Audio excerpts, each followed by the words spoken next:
So we're here in Sunriver again, obviously. Re-siding and new windows in this place. It was built early 80s, 81, 82.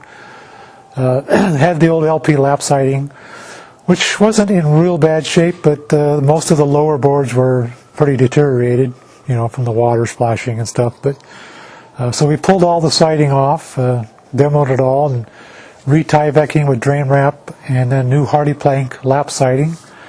And in the process, we're also replacing all the windows, and there's 36 windows in this place, quite a few large windows at that.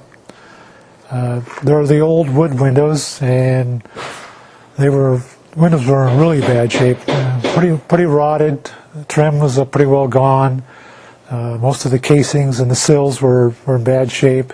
All the seals had broken between the panes, and so they were all leaking. So it was probably basically not even having a window. You had like a big hole in the wall. I'm sure the heat was going out faster than you could keep the furnace going. And with electric heat, their heat bill was, you know, exorbitant. They do rent the place and then use it themselves for vacationing, both.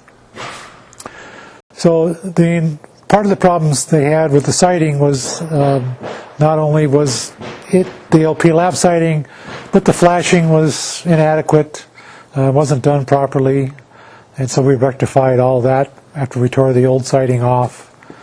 And there's a lot of new technologies now with the hardy plank has come up with some new flashing technologies that have greatly sped up the process, for one, and really made a nice clean job out of it. They have a new flashing on their butt joints now. We used to use the old felt paper at the butt joint. So they have come up with a new process now for flashing your butt joints on the siding. So we used to use cut a small piece of felt paper and put behind each piece as we butted them together.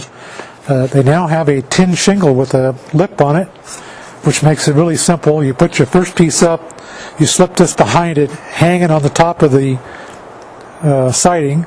The next piece comes in and butts up against the other one, and you've got this tin flashing behind the siding, which seals the crack completely and laps down onto the piece below, so if any moisture does get behind it, it'll run down to the siding to the outside of the building.